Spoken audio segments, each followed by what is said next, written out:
I thank Mr. Dennis Tan for that question. As I explained just now, I want to clearly differentiate between sovereignty and airspace and the responsibility for provision of air traffic services. So let's be very clear that we're not arguing about sovereignty. And as I also explained earlier, there's a long history as to why and how Singapore provides these air traffic services. I have also emphasized that the main objective, regardless of who is performing it, the main objective is the safety and efficiency of civil aviation. So I think we are a long way from the hypothetical scenario which you have posited.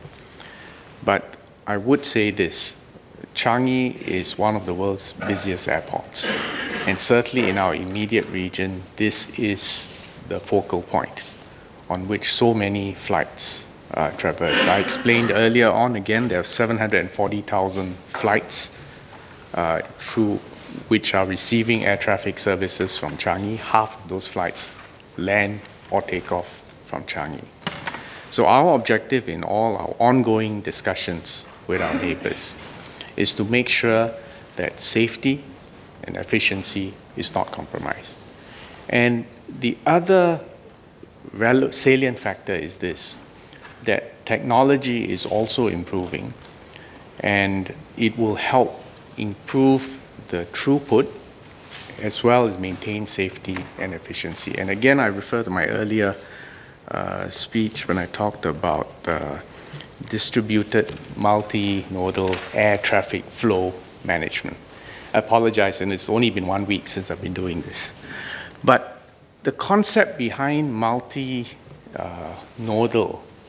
air traffic flow management is that by interconnecting the air traffic control systems of all the airports in the region, it enables all the airports to optimize, first to continue to act autonomously, but to optimize the total flow and the throughput flying in and leaving from those airports.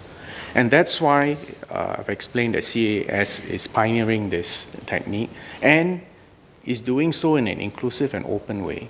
So both Indonesia and Malaysia are participating with CAS. Obviously, the speed at which this can be implemented will have to vary according to comfort level, and as well as to how familiar and how constructive and how positive that relationship is. And also, I would also draw reference to an earlier concept of an ASEAN open skies. Again, the concept is that it is possible for win-win outcomes to be formulated using technology, so long as we get the diplomacy and the foreign relations right.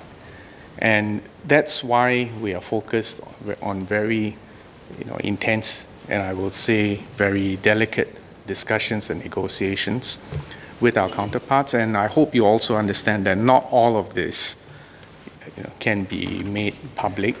A lot of these discussions are best conducted quietly behind closed doors, and give CAS and the authorities some more time.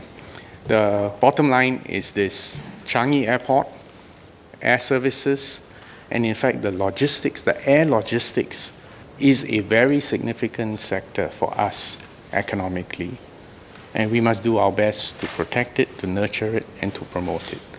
But the point I also want to make to our neighbours is that this is an area where we can engage in win-win collaboration and not zero-sum games.